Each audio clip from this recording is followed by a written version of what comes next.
Make sure you like, make sure you subscribe. Another one of these little stories, like I said, I'm going to drop them now and then. Subscribe to the channel, because you never know when one's going to drop. What can I think? Let me tell a light one, because they're all going to be light, nothing too big. We ain't going for the most gangsterous stories, because there ain't nothing great about that lifestyle, so we're not promoting it. I'll give you a light one. Tell you a story about one of the young G's at the time. He worked in the gym. One of the guys that worked in the gym. Yeah, that's a good one to tell. He worked in the gym. This time we had the gym in Hither Green. Pound for pound in Hither Green. Not the Lewisham one, Hither Green, up on Hither Green Lane there. We had the big warehouse gym up there. And there's a young guy working in there. For us, he must have been about 17 at the time, I think. Maybe younger. Might even have been 16 at the time. So he's working in there, you know, giving jobs to the locals. So he's in there. I think at the time, like, I didn't employ him. Stunner employed him, innit? That was my business partner. So he's employed him. And first time I bucked him, I've come in there, because I weren't always in there still. I've come in and I've seen this kid come in, and it like one giant youth, and he's like 6'9". He's covered in paint, little chubby, covered in paint all over. Like, he's meant to be painting like the toilets, but it's like he's got more paint on himself than he's got on the fucking walls. So anyway, I've seen him, you understand, introduced to him, whatever. He's a good youth. He's always in the gym, like, doing his little bits, but he weren't with the fighters and he weren't with the clients. He was just there more time by himself, so doing odd jobs and whatever. So he'd always be in there, probably 5 to 6 days a week. He'd be in there, like, you know, either behind the counter or doing bits around the gym. And now and then I'd see him training, but he weren't, like I said, he weren't training hard as the other man them. So one day we're in there, it's me, it's me, Stunner, Julius Francis. Julius Francis was the boxing coach. He worked for us in the gym them times. You know, Julius Francis recently went viral with knocking out the guy that tried to violate him, fought Mike Tyson. He worked doing the boxing. Good guy as well, solid guy. Don't judge that guy off the action. One of the nicest, kindest hearted guys that you buck. Anyway, yes, me, Stunner, Julius Francis, and the young guy in the gym. It's a quiet period. Like, we used to get this little half hour, like between about 2:30 and 3 o'clock, where it would just be quiet. So it's just us four in the gym. Maybe there was someone else, but I wasn't paying mind other people. But in my memory, it's just us four.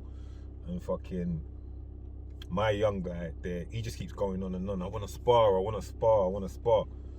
And everyone's kind of ignoring him. Big men are talking, innit? So everyone's kind of ignoring him. And he keeps going, oh, I'm bored, I want to spar. Julius kind of dismissed him. Stunner was kind of just running jokes at him, and he kept going on. So eventually I've gone, look man, I'll spar with you, innit? So I put my gloves on, it's just boxing, innit? And he's put his kit on, and I'm thinking, like, this little fucking lanky 6'10" youth, like, what's he gonna do? So I'm sparring with him, and I'm not gonna lie, it might be one of the first sparring sessions I've had, because I've trained in a lot of gyms where, especially because it was boxing as well, limited combat, he was just punching me up, bro. I can't deny it. Like, I couldn't get to him. He was too long, too tall. In the end, I remember I was getting vexed. Like, I just started walking towards him with my hands down because I was getting so vexed, just trying to get to him. Only for a few minutes. Ended it. Now, let me be clear. When I say he's punching me up, he's not trying to be spiteful and he's not trying to be malicious. I'm just saying that he was getting the better of what was going on. It weren't, if we were sparring, we were probably sparring at 30% power. Probably less. But I couldn't do nothing with him. That finished. After that, I'll just watch him around the gym and see what he's doing, like when he's training and when he's doing bits and pieces.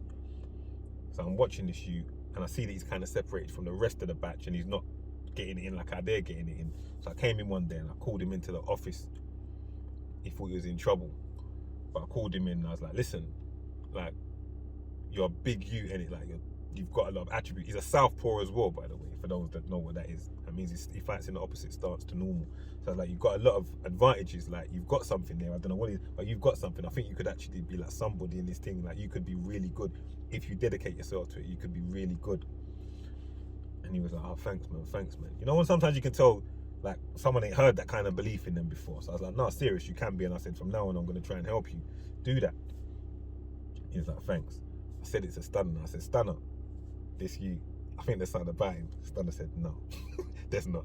I can't remember. He said something like, he goes, Stunner's very dismissive. So he said it like 3 words. He's lazy.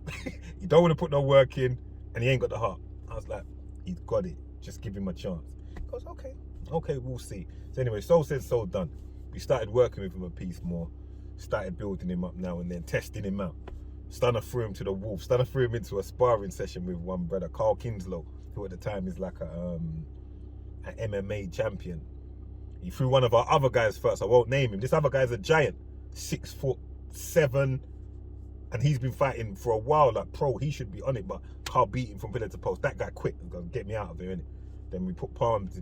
Oh, I said his name too soon. Then we threw our guy in there, and he was just on it, trying his best, but Carl was just battering him, innit? From pillar to post, battering him. But our guy never quit. So that was the first sign he shown heart. So we said, like, let's get him into a fight now. So we booked him into a fight. He had his first fight. Again, he showed heart and determination, innit? Like, his skill set was improving, and he won his first fight. And from then, like, he had the belief of the team. Like, everybody started to see now, like, raw, my guy's actually talented. And then he had another one and won the next one. And he had another one and won the next one, to a point where he went and did the ABAs, and he became the Haringey Cup champion. Then he became an English champion. Then he was about to go and do the Olympics and all of that. Now, I know I've said all of this in a fast-forwarded space. I've just gone quick. But that's how it went. Because once the ball was rolling and everyone was behind him and believing, and he's believing in himself, a different kind of youth came up. You understand? A different kind of guy came up. And that's the guy that is around us now and around me now and become one of my good friends and become one of the man them. Like, he's grown now. That's like just under 10 years ago. That's the development that went on. He went from a youth covered in paint to an amateur boxing champion, an English champion, a Muay Thai champion, and was going to Olympics before something happened that sidetracked him. It just shows sometimes believing in someone can make a big difference, you get me? So that was the story of my guy Palms, and how he came up to be one of the, from nothing to something, and he's still going strong.